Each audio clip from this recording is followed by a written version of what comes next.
제가 한 세 번 정도, 네 번 정도에 걸쳐서 앞부분에 서론 부분 말고는 계속 기독교 강요 내용 전체를 다 읽었는데요.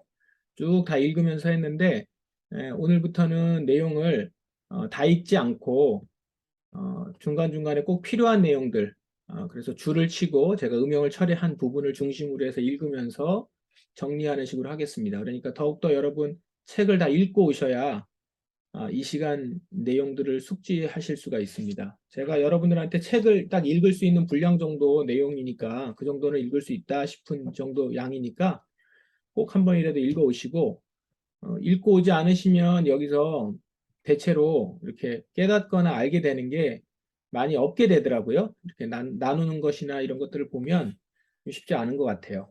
그래서 꼭 읽고 오시고 그래야 이제 여기서 설명하는 것도 이해가 되고 이제 그렇다는 것을 발견하게 됩니다. 그래서 여러분 꼭 그렇게 읽어주시고 같이 볼 수 있도록 하십시다.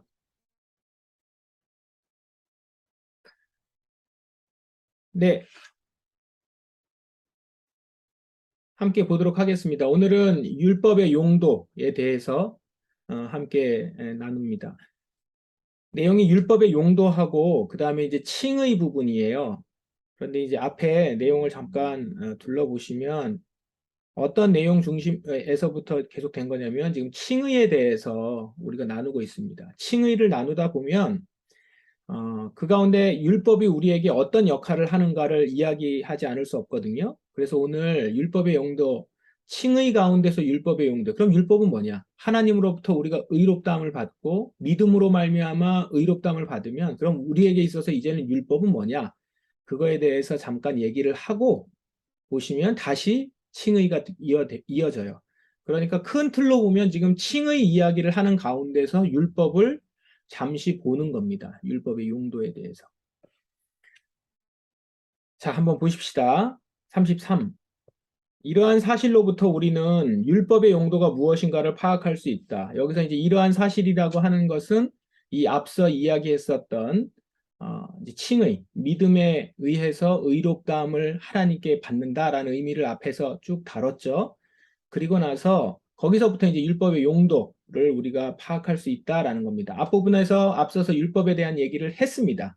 율법을 우리가 어떻게 받아들이는지에 대한 얘기를 했고, 율법이 우리에게 어떤 역할인 것인지를 얘기를 했죠. 한마디로 말해서 폐지되지 않았어요. 율법이 우리에게는 폐지됐거나 없어졌거나 무의미하지 않습니다. 지금도 의미가 있습니다. 그렇다고 하면 그것이 이제 믿음으로 받아들인 그렇게 해서 의롭게 된 자들에게 있어서는 율법이 어떤 용도인가 세 부분으로 이렇게 나눠서 얘기를 합니다. 첫째, 하나님의 의, 즉 하나님께서 우리에게 요구하는 것이 무엇인지를 보여줌으로써 그것은 각 사람의 불의를 책망하며 그의 죄를 깨닫게 해준다. 첫 번째는 하나님의 의로 의를 보여주심으로 인해서 반대로 각 사람의 불의가 이제 드러나죠. 그래서 각 사람의 불의를 책망하는 기능이 있다는 거죠. 각 사람의 불의를 책망하고 책망해서 그의 죄를 깨닫게 해주는 겁니다. 아, 내가 죄인이구나 라는 거를 계속해서 깨닫게 됨으로 인해서 하나님의 의를 바라게 됩니다. 그렇게 쓰이는 것이 율법의 기능이다. 그러니까 율법을 통해서 율법에 제시되어 있고 나타나 있는 것을 통해서 하나님의 의를 알고 그로 인해서 우리가 죄인됨을 깨닫게 해준다. 이 부분은 여러분 이전에도 율법에 대한 얘기를 할 때 많이 들었던 아마 얘기일 겁니다. 율법을 통해서 죄를 깨닫게 되고 하나님의 의로 나간다. 그 부분을 지금 여기서 보여주고 있고요. 두 번째, 두 번째는 율법은 하나님께서 보복하실 것을 선언하고 범법자들을 위한 형벌을 설정하며 사망과 심판을 선언하기 때문에 최소한 무엇이 옳으며 바른 것인가에 관한 고려에 의해 영향을 받지 않는 어떤 사람들의 형벌의 공포에 의해 제어하는 역할을 한다. 말을 조금 길게 서술을 했는데 율법이요. 하나님의 말씀에 순종하지 않는 자들에게 또 영향을 미치는데 이제 여기서는 한 가지 좀 고려해야 될 게 있습니다. 시대적 배경인데요. 시대적 배경의 당시로서 특히 칼뱅이 살고 있었던 사회에서는 하나님을 믿지 않는 자들, 그러니까 기독교와 연관되지 않은 사람들은 없었던 시대입니다. 유럽 시대가 로마 가톨릭 하에 있었으니까. 그런 가운데 있었지만 그 가운데 있는다고 해서 다 하나님을 믿는 건 아니잖아요. 그런 자들에게도, 그러니까 여기 보시면 무엇이 옳은가 바른 것인가에 대해서 얘기를 해도 영향받지 않는 사람, 난 그거 상관없어 라고 하는 사람들에게도 하나님이 보복하실 것이라는 선언이 율법 가운데 있고 범법자들을 위한 형벌이 설정되어 있단 말이에요. 그것에 의해서 제어하는 역할을 한다는 거죠. 그들에게 기본적으로 율법은 제어하는 역할을 한다는 거예요. 그게요, 여기 맨 아래 부분 보시면 이게 억지로 강요된 의라는 거예요. 그게 무슨 소리냐면 이 율법이 있다고 해서 이들이 하나님 앞에서 조금이나 나아지거나 의로워지지는 않아요. 그래도 적어도 어느 정도는 될 수 있냐? 인간의 공공사회를 위해서. 그러니까 공공사회가 이렇게 유지되고 질서가 유지되는 데 있어서 율법이 역할을 한다는 것이죠. 지금 우리하고는 조금 이걸 적용하는 데 있어서는 거리가 있습니다. 왜냐하면 지금 우리 사회가 전체가 기독교 사회가 아니죠. 종교로서 이렇게 구분되어 있으니까 지금 사회에 곧바로 적용할 수 있는 내용은 아니에요. 그러나 어쨌든 율법에 가지고 있는 기능 자체가 가장 기본적으로 우리 안에 어떤 그 다음에 보복과 하나님의 보복, 범법자들에 대한 형벌 이런 것들을 통하여서 최소한 양심에 계속해서 거리낌을 주고 그것이 두려워서라도 이 지켜나가거나 할 수 없이 지키는 쪽으로 가게 하는 것으로 인해서 공공사회가 유지가 되고 안녕을 위해서 그래 필요한데 그런 기능을 율법이 하고 있다라고 하는 거죠. 셋째로, 세 번째는 율법의 용도, 기능으로서의 세 번째는 마음속에 하나님의 영이 거하셔서 다스리시는 신자들에게도, 이제 이건 신자입니다. 앞부분은 신자가 아닌, 이제 말하자면 비신자들이라면, 여긴 신자들에게도 그것은 못지않은 중요한 역할을 한다는 거예요. 비신자들에게만 영향이 아니고 신자들에게. 즉, 하나님 보시기에 무엇이 옳으며 무엇이 하나님을 기쁘시게 해드리는가 것인가에 대해서 더욱더 엄숙한 경고를 주고 있는 것이다. 그러니까 신자들에게도 이미 하나님의 영이 거하시고 내가 하나님을 따른다고 하는 그들에게도 계속해서 무엇이 옳으며 무엇이 하나님을 기쁘게 해드리는가에 대해서 엄숙한 경고를 계속 해준다는 거예요. 이것이 왜 필요하는가? 요 밑에 보십시오. 그들이 아무리 성령의 감화를 받아서 열심히 하나님께 순종한다 할지라도 그들은 여전히 육신 가운데 연약하며 하나님보다는 죄를 섬기려는 경향이 있다. 그러니까 우리가 성령의 감화를 받고 열심히 순종한다 해도 여전히 육신 가운데 연약하다는 거예요. 그래서 자꾸 죄를 섬기는 쪽으로 가려고 하는 경향이 있어요. 그런 우리 신자들에게 게으르고 고집센 나귀를 채찍으로 쳐서 일어나 일터로 향하게 하는 것과 같은 역할을 율법이 한다는 거예요. 우리 육신에 대해서. 그러니까 말하자면 채찍과 당근이 있을 때 채찍이죠. 율법이 채찍과 같은 역할을 해요. 그래서 요약하면 율법은 신자들에 대한 권면입니다. 그것은 저주로 신자들의 마음을 구속하는 어떤 것이 아니라 저주로 신자들을 구속하는 것이 아니고 반복적인 권고에 의해서 그들이 나태를 떨쳐버리게 하며 그들의 불완전에 대해 항상 깨어있도록 자극하는 역할을 한다는 것이다. 이 율법이 이제는 저주를 하거나 이제 이 율법 때문에 우리가 망하는 것이다. 이런 건 아니에요. 우리는 하나님의 의롭게 된 자들이니까. 그런 의미에서 율법에서 자유하지만 율법은 계속해서 우리를 깨우쳐줘요. 우리가 죄인이었다는 사실, 지금도 여전히 육신의 연약함 가운데서 하나님보다는 죄를 섬기려는 경향으로 가는 이 세상에서 살고 있다는 거죠. 그런 불완전에 대해서 항상 깨어 있으면서 자극해서 하나님의 의를 좇는 자로 가게 하는데 도움이 된다는 거죠. 그래서 율법은 신자들에 대한 권면이다. 그러므로 율법의 저주로부터 이러한 해방을 표현하고 싶어하는 많은 사람들은 신자들에게 있어 율법이 폐기되었다고 말했다. 율법이 폐기되었다고 하는 것은 이 율법, 왜 저주로부터 해방을 표현하고 싶어서 율법이 폐기되었다고 말을 했는데 이것은 율법이 폐기되었다는 표현을 쓰기보다는 우리가 저주로부터는 우리가 해방을 했지만 율법이 우리에게 있어서 완전히 의미가 없다라는 그런 뜻이 아니라는 거죠. 율법이 신자들로 하여금 옳은 일을 하도록 더 이상 명하지 않는다는 것이 아니라 율법이 의미가 없고 옳은 일을 하도록 명하지 않는 게 아니라 단지 신자들에 대해서 이전과 같은 관계를 갖고 있지 않다는 것이다. 말씀드린 것처럼 율법의 저주 가운데서 그 관계에서 율법을 우리가 보거나 그렇게 대하지 않고 율법을 통해서 우리는 권면을 받고 불완전함에 대해서 항상 깨어있도록 도움을 받는, 자극받고 채찍질을 받고 그래서 도움이 되는 거죠. 하나님의 의를 추구할 수 있도록 그렇게 해주는 역할을 감당한다라는 것을 지금 이 율법의 용도 세 가지를 이야기하고 있습니다. 계속해서 칭의를 볼게요. 그런 율법의 기능을 생각하시면서 칭의 부분을 다시 계속 보십시다. 34. 바울은 우리가 그리스도의 교훈을 세울 때 그리스도께서 닦아놓은 기초를 지켜야 한다고 말했습니다.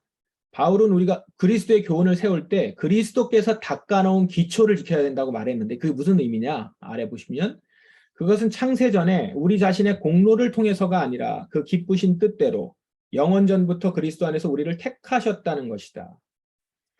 이것은 창세전에 우리의 공로가 아니라 기쁘신 뜻대로 영원전부터 그리스도 안에서 우리를 택하셨다는 의미. 그게 그리스도께서 닦아놓은 기초라는 거죠. 여기에 그러니까 뭐가 없어요? 공로가 없어요.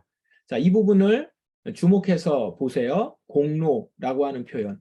이 계속 이제 칭의를 이야기하면서 우리가 염두에 두어야 하는 표현입니다. 우리의 공로는 없다는 거예요. 우리 개혁신앙의 이 칭의는 성경에서 말하고 있는 칭의에는 우리 자신의 공로가 들어갈 것은 없어요. 특히 처음에 그리스도께서 닦아놓은 기초에는 공로가 들어갈 수 없습니다. 그 기초는 영원히 영원전부터 그리스도께서 그리스도 안에서 우리를 택하셨다는 그 사실, 그게 기초라는 거예요.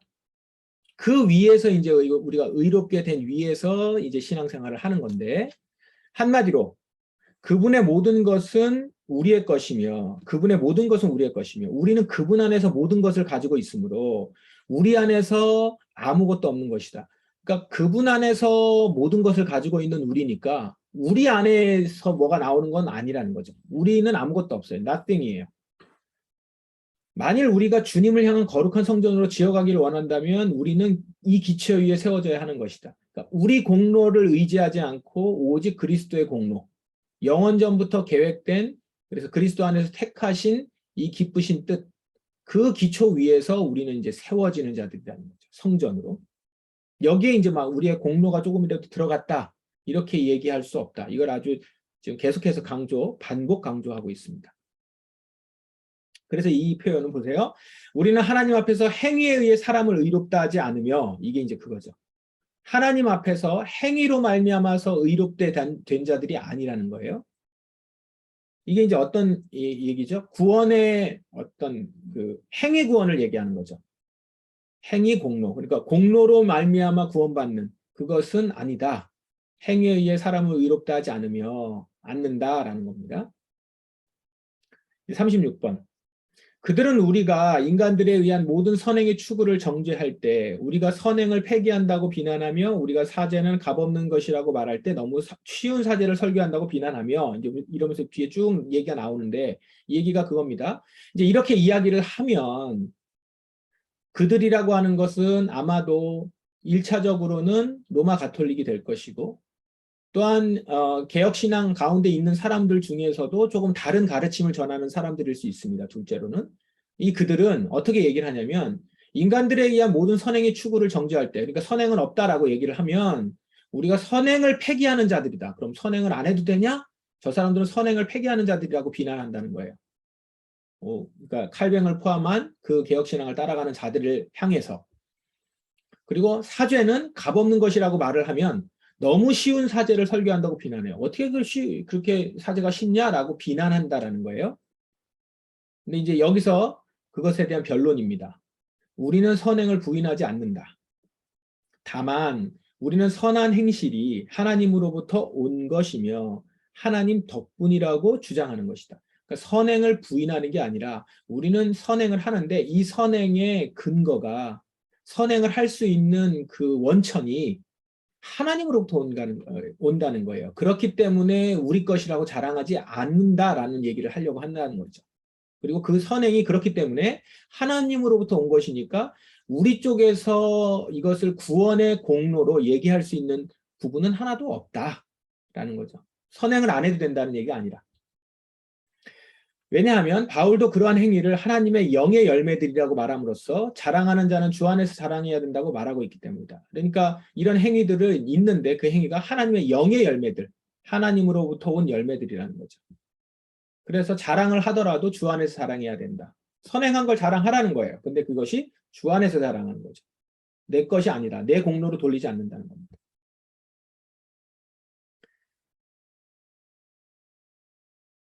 이 부분을 좀 읽어볼게요. 제가 색깔을 안 칠했는데 우리는 그들처럼 선행의 공로를 하나님과 사람에게 분배하고 있는 것도 아니다. 선행의 공로를 하나님과 사람에게 분배하고 있는 것도 아니다. 오히려 우리는 그것 전부를 온전히 통째로 주님께 돌리고 있는 것이다. 선행에 있어서 우리는 다만 다음의 것을 인간에게 돌린다. 즉 인간은 자신의 부정에 의해 본래 선했던 그것을 오염시키고 더럽힌다는 것이다. 왜냐하면 그가 아무리 완전한다 할지라도 그에게서 조금 더 더럽혀지지 않은 어떤 것이 나오는 법은 없기 때문이다. 그러니까 앞부분에 계속 얘기했던 부분이에요. 우리에게서부터 깨끗한 것, 온전한 것이 나오지 않기 때문에 우리로부터 선행의 공로를 얘기할 수 있는 것은 없다. 그 근거를 여기서 되는 거죠. 이러한 이유로 우리는 인간들의 노력을 정죄한다라는 겁니다. 또 그들은 이 선행들이 하나님에 의해 그들에게 주어진 것이며 그것들이 하나님에 의해 주어진 것이기 때문에 자기들의 것이라고 교훈을 받는다.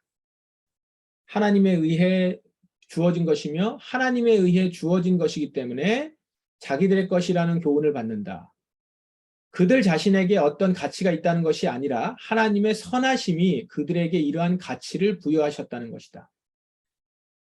그러니까 여기서 이 계속 얘기하고 있는 부분을 계속 반복적으로 그러면서 이제 설명을 해주는 거죠. 어떤 가치가 우리에게 있는 것이 아니라 하나님의 선하심이 우리를 가치를 부여해서 우리는 그래서 이제 그 선한 행위를 할 수 있는 자들이 된 거죠. 우리 안에서 어떤 선한 행위를 나올 수 있는 힘이 있어서 했기 때문에 선한 가치가 있는 것이 아니라 우리가 하는 행위는 우리가 하나님의 사람이 되어 이제 그런 가치 있는 자가 되어서 가치 있는 행동을 할 수 있는 자가 됐다는 거죠. 이것도 하나님이 부여하신 거라는 거예요. 그래서 우리는 지금 선한 행위를 할 수 있는 자들이다. 여기까지가 이제 선한 행위에 대한 얘기고 또 앞에서 한 가지 또 뭐 얘기했죠? 선행을 폐기해야 된다고 비난했다고 한 거 한 가지. 그리고 또 하나는 너무 쉬운 사죄를 설교한다는 거죠. 사죄는 값없다. 값없이 주신 것이다. 우리한테 값없는 은혜라고 얘기를 하니까 저들은 너무 쉬운 사죄를 설교한다고 비난한다는 거예요. 그것에 대해서 이제 여기 우리가 값없는 사죄를 단언할 때는 사람들로 하여금 죄를 짓도록 권장하는 것이 아니다. 이 얘기는 뭐예요? 값없는 사죄. 우리 많이 사실 들어본 얘기예요. 하나님께서 우리에게 값없이 사죄를 주셨어. 오늘도 우리를 용서해 주셨습니다. 라고 얘기를 하니까 그러면 죄를 지어도 또 하나님은 값없이 우리를 은혜를 주시겠구나. 또 은혜를 주시겠구나. 이렇게 간다는 거예요. 그래서 죄를 짓도록 권장하는 것 같이 그런 게 아니라는 거죠. 우리는 그걸 얘기하려고 하는 게 아니라는 거예요. 우리가 말하고자 하는 것은 그것이 너무나 큰 가치를 가진 것이기 때문에 우리의 어떤 선행으로 그 값을 지불할 수는 없다는 것이다. 이게 뭘 얘기하고 있는 거예요? 바로 이거예요. 제가 종종 설교 시간이나 성경 공부할 때도 얘기를 했는데 값싼 은혜. 값없이 우리한테 주셨다니까 이게 마치 어떤 창고에 엄청나게 은혜가 많아요. 너무 많이 만들어놔가지고 가득 쌓여 있어요. 그래가지고 우리가 용서를 필요로 하면 언제나 문을 열어서 이렇게 나눠주고 너무 많아가지고 그래가지고선 그냥 무료로 막 나눠주고 막 덤핑 처리하듯이 그래서 우리는 또 받을 수 있고 또 받을 수 이렇게 느낀다는 거예요. 그래서 너무 가치가 이렇게 떨어지는 것처럼 너무 가치가 없는 것처럼 그렇게 얘기하면서 그러니까 뭐 죄를 져도 되는 거죠. 죄를 짓고 막 우리가 발광을 해도 또 은혜를 받을 수 있고 이렇게 자꾸 얘기를 하는데 그런 얘기를 하려고 하는 것이 아니라는 거죠. 값없는 은혜는 뭐냐면 우리 쪽에서 그것을 어떤 선행으로도 값을 지불할 수 없을 만큼 너무나 가치가 커서 값을 매길 수 없을 만큼 그 가치가 크기 때문에 우리가 이거를 지불할 수 없기 때문에 값없이 줬다는 거죠. 값없는 선물 외에는 받을 수 없기 때문에 값없는 사죄를 준 것이지 이게 가치가 없기 때문에 막 줘도 되기 때문에 흔해 빠졌기 때문에 우리한테 준 것이 아니다라는 걸 얘기를 하는 겁니다. 자, 그럼 보세요. 이제 어떤 사람들이 값싼 사죄를 좋아하는가 명백하다. 그들은 하나님을 그들의 배설물 같은 초라한 선행에 의해 달랠 수 있다고 믿는다. 우리는 죄책이 너무나 무겁기 때문에 그처럼 미미한 것들에 의해 용서받을 수가 없으며 그것은 하나님을 대항한 너무나 커다란 과오이기 때문에 그처럼 무가치한 선행에 의해 사면될 수 없으며 죄의 사면은 오직 그리스도의 보혈의 특권이라고 단언한다. 값싼 사죄를 누가 좋아해요? 하나님을 그들의 초라한 선행에 의해서 달랠 수 있다고 믿는다는 거예요. 우리가 뭐 이렇게 조금 하면 하나님이 좋아하시고 기뻐하시고 그런 걸로 달랠 수 있는 분으로. 그게 아니라 우리는 죄책이 너무 무겁기 때문에 우리는 용서받을 수 없는 존재라는 거죠. 오직 죄는 그리스도의 보혈의 특권으로 얻을 수 있는 특권으로부터 사죄받을 수 있는 그런 것이라는 겁니다. 그래서 이 부분은 오늘날에 정말 직접적으로 영향을 미쳐요. 지금 우리 그 기독교 안에 얼마나 이 값싼 구원에 대한 얘기, 값싼 은혜에 대한 그런 메시지가 많습니까? 그러다 보니까 죄를 지어도 되는 것처럼, 죄를 지어도 다 언제나 해결되는 것처럼 하나님의 사랑의 크심을 얘기하는 것까지는 좋은데 그 하나님의 크심이 우리의 방종으로 연결되는 쪽으로 그런 메시지들이 너무 많다는 거죠. 값싼 은혜를 마구마구 발설하는 것들은 결코 개혁신앙에서 이야기하고 있는 바가 아니다라는 거죠. 그걸 지금 여기서 이렇게 분명히 경계하고 있지 않습니까? 근데 오늘 같은 복음을 이야기하면서 다 칼뱅을 따른다는 칼뱅 후예라고 하면서 오히려 여기서 지금 경계하고 있는 것들을 따라가고 있는 한국 교회들의 모습이나 메시지들을 볼 때 정말 우리 다시 한번 반성해야 될 부분인 것 같아요. 하나님께서 인정하시는 예배자는 보상의 모든 소망이 끊어졌을 때라도 계속해서 그들을 섬기는 자들이다. 자, 이 뒷부분을 더 보겠습니다. 하나님이 거룩하시기 때문에 이 소망을 가진 자마다 자기 자신을 깨끗하게 하느니라는 것과 같은 말씀을 들을 때보다 더 강력한 성결의 부름을 어디서 들을 수 있겠는가?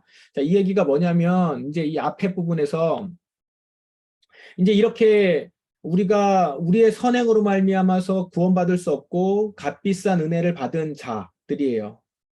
그런 가운데서 우리가 이제 하나님을 섬기는데 그러면서도 우리가 하나님의 거룩을 따라서 살아가는 것. 그럼 그것의 동기는 뭐냐?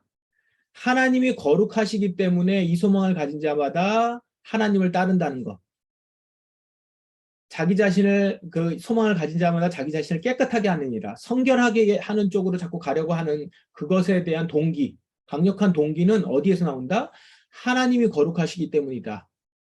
그래서 그 하나님의 거룩하심을 닮아가려는 것만큼 더 큰 동기나 강력한 부름이 어디 있겠는가? 이걸 따라가는 것이지 선행을 하면 하나님이 뭐 달램을 받고 우리가 선행을 조금 하면 우리를 구원해 주시고 이런 의미에서 선행을 하는 게 아니라는 거죠.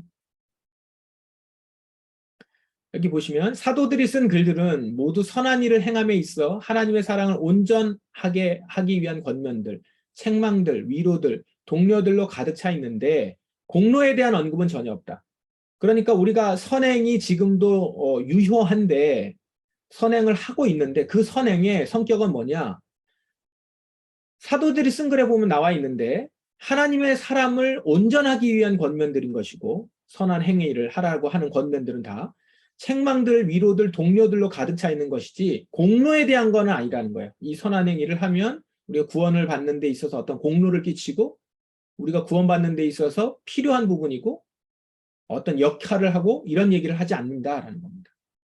우리의 선행은 어디로부터 시작되냐? 하나님의 거룩하심과 우리가 그 하나님의 거룩하심으로 말미암아 거룩하게 된 자로 신분을 갖고 이제 우리도 하나님을 닮은 모습으로 그 소망을 가지고 나아가고 싶다는 그 소망, 그 거룩한 성결의 부름을 따라서 우리는 선행을 행하는 것이다. 자, 38. 성경은 아주 빈번하게 하나님은 각 사람에게 그 행한 대로 갚으신다는 사실을 상기시킨다. 자, 그렇게 이제 선행이 우리에게 의미 있는 거라고 얘기를 했는데 그런데 이런 말이 있다는 거예요. 하나님은 각 사람에게 그 행한 대로 갚으신다는 사실. 이게 뭐예요, 갑자기? 인과응보가 나오죠. 각 사람에게 행한 대로 갚으신다는 사실이 있다는 거예요. 그럼 이건 무슨 의미냐? 이제 결과적으로, 이건 결론적으로라고 표현하는 게 더 나을 것 같아요. 결론적으로. 먼저 결론적으로 얘기하면 아무도 우리 행위가 이러한 보상, 응보의 원인이 된다고 생각하지 말아야 된다. 이거는 보상이나 응보의 원리로 말씀한 것이 아니다라는 거예요, 성경은. 왜냐?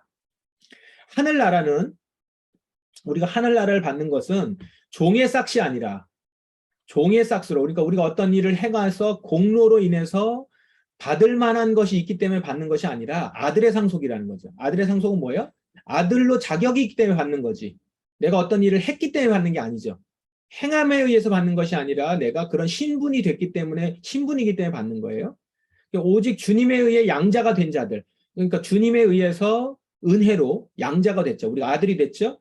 딸이 됐죠. 그런 자녀가 된 자들만 얻을 수 있는 것이기 때문에 우리의 선한 행위로 보상받는 게 아니라는 거예요. 그런데 그럼 이 말은 왜 있는가? 하나님은 각 사람에게 행한 대로 갚으신다라는 것을 왜 이렇게 써 있는가? 이거예요. 만일 이러한 기대에 의해 지탱되고 위로를 받지 않으면 즉시 무너져 내릴 우리의 연약함은 다음과 같은 방식으로 도움을 얻는다. 이게 뭐냐면요. 이 앞에 있는 말이 조금 이해를 하기가 어렵게 이제 좀 써여 있는데, 뭐 어떤 부분에 따라서는 그냥 이해가 될 수도 있는데요. 이제 어쨌든 이 세상을 살아가면서 이런 사실을 알고 우리가 하나님에 의해서 양자된 자고 하나님의 나라를 상속받았다는 걸 알게 되니까 거룩을 쫓아가고 선행을 행해야 되잖아요. 선행을 우리가 이렇게 할 때 여기 보시면 여러 가지들을 내려놓고 포기해야 되고 이렇게 우리가 어떤 일들을 행하기 위해서 양보해야 되고 이제 이런 일을 한단 말이에요. 근데 이런 것들에 대해서 이것이 사실 쉬운 일이 아니라는 거예요. 우리 연약함 때문에. 이런 우리를 아시고 우리에게 있어서 이제 하나님께서 보상이라는 말, 상급이라는 말로 우리를 격려하시면서 이 선행을 할 수 있도록 도와주신다는 거죠. 그게 이제 이겁니다. 첫째, 모든 사람은 자기의 모든 소유뿐 아니라 자기 자신까지도 버린다는 것이 얼마나 어려운 일인가를 생각해야 된다.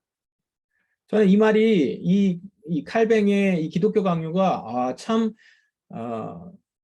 세심하고 정교하게 쓰여져 있다라는 느낌을 받았어요. 왜냐하면 이 교리라고 하는 것은 딱 정확하게 하나님의 의로 우리의 믿음으로 구원을 받았고 구원받은 자는 이제 구원의 그 행위, 구원을 받은 자로서의 선행을 행해야 되는데 그 행위를 하는 것이 마땅하다. 이러면 끝나는 거거든요, 교리가.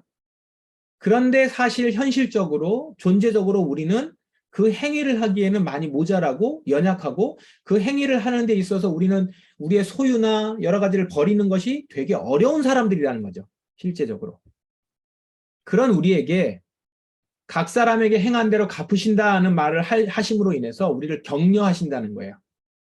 아까 율법이 마치 우리를 깨우치고 우리가 연약함을 깨우치고 순종해야 된다라고 하는 것들을 이렇게 채찍질하듯이 우리에게 해주는 그런 기능이라면 이 보상을 주신다, 갚아주신다는 것은 우리에게 당근을 주는 거죠. 이쪽으로 나아갔을 때 정말 우리가 그것을 받을 수 있는 사람으로 되게 해주시고 그걸 받을 때 그걸 상급받듯이 말씀하신다는 거예요. 이 얘기, 그들이 커다란 환난들 가운데 낙심하지 않게 하기 위해, 그러니까 고난과 환난이 있단 말이죠. 신앙생활을 하며 주님의 거룩을 쫓아갈 때 그때 낙심하지 않게 하기 위해 주께서 그들과 함께 계시며 그들의 머리를 높이 들고서 멀리 내다보며 세상에서 그들이 보지 못하는 축복을 그분 안에서 발견하게 하시는 거예요. 그래서 그분의 축복을 발견하게 하세요. 이 축복이라고 하는 말을 상급, 보상, 상으로 부른다는 거죠. 그래서 이걸 우리가 상급으로 받고 이 보상을 받고 하나님의 은혜로 구원을 받아서 그 구원의 감격으로 응답으로 행위하는 것임에도 불구하고 그렇게 행동하는 우리를 축복하시면서 상을 주시고 보상을 주시는 거라는 거죠. 또 은혜로 하신다는 거죠. 그래서 행위의 공로를 측정하는 대신에 그 행위의 공로가 아니에요. 얼마나 했는지에 대한 계수하는 게 아니라 그것이 그들의 비참과 환난과 받은 모략들에 대해서 보상하는 것. 그래 너희가 내 말을 따르느라고 그렇게 애쓴 것에 대해서 내가 보상해 줄게 라고 하면서 격려하시는 말이라는 겁니다. 왜냐하면 그 안에서 주님은 자기 자신의 백성을 수고로부터 안식으로, 환난으로부터 위로로, 슬픔으로부터 기쁨으로, 수치로부터 영광으로 인도하신다. 그렇기 때문에 이런 것이기 때문에 우리가 보통 이야기하고 있는 보상 있죠? 보상. 영생을 보상이라고 얘기하지 않는다는 거예요. 은혜죠. 축복이에요. 그런 거고 그 안에서 이 일들을 하면서 그렇지만 우리에게 격려하시고자 이런 표현을 쓰셔서 우리에게 말씀해 주고 계신다. 둘째, 그리하여 우리의 삶의 성결이 구원하는 길이 아니라 삶의 성결은 구원을 하기 위한 것이 아니라 하나님의 택하신 바 된 자들이 그것에 의해 하늘나라의 영광으로 인도되는 길이라고 생각하는 것이 합당할 것이다. 얘기한 것처럼 말씀 계속 드리는 것처럼 이것이 행위 구원, 내가 어떤 행위를 함으로 인해서 구원받는 것이 아니라 구원받은 자들이 하는 행위, 구원의 행위라는 거예요. 하나님의 택하신 바 된 자들이 그것에 의해서 하늘나라의 영광으로 인도되는 길. 이거 분명히 구분하셔야 돼요. 행위 구원이 아니고 구원의 행위. 우리는 구원의 행위를 하는 자들, 구원을 받은 것으로 그 받은 자로서의 반응으로 행위를 하는 자들, 그 선행을. 그리고 그렇게 선행하는 자들에게 또 격려하시고 상급을 주시는 또 한 번의 은혜를 또 주시는 거죠. 은혜의 은혜를 더하시는 거죠. 이러한 이유로 인해서 계명들을 지키는 것이 때때로 주님의 의라고 불린다. 그것에 의해 의롭다함을 얻는 것이 아니라, 이것도 반복적으로 얘기하고 있죠. 주께서 은혜로 이미 의롭다 하신 자기 백성들을 연단하여 의에 이르게 하신다는 것이죠. 그러나 만일 어떤 사람이 털끝만 치라도 행위의 공로를 돌린다면 그는 성경 전체를 왜곡시키고 변질시키는 것이다. 한 번 더 단언합니다. 성경은 모든 공로를 하나님의 선하심에 돌리고 있다. 하나님은 보상과 상급을 약속하고 계신다는 것에 나는 동의한다. 그러나 우리의 임무는 그의 지극히 큰 친절에 대해 감사하는 것이다. 우리의 행위로, 우리의 공로로 어떤 일이 우리의 구원이 일어나는 것은 아니에요. 모든 공로는 하나님의 선하심에 있습니다. 그걸 돌리는 것이 마땅한데, 그러면서도 하나님은 우리의 행위에 대해서 보상과 상급을 약속하고 계시는 거예요. 이것을 보아서 하나님은 우리에게 있어서 여전히 큰 친절을 베풀고 계시는 분이기에 우리가 할 건 뭐예요? 내 행위를 주장하는 것이 아니라 그런 내가 이렇게 마땅히 순종했는데도 불구하고 그것에 대해서 또 보상과 상급을 주시는 하나님의 그 친절에 깊이 감사하는 것. 그것이 우리가 해야 되는 합당한 반응이라는 것이죠. 자, 우리의 의로움에 대해서, 의롭다 칭함받은 자가 하는 신자들의 행위에 대해서, 그 가운데 율법이 그리고 선한 행위가 어떤 역할을 하고 있으며 어떤 의미인지 오늘 율법의 용도와 칭의의 부분에서 우리가 함께 다뤘습니다. 예, 오늘은 여기까지 우리 함께 보겠습니다.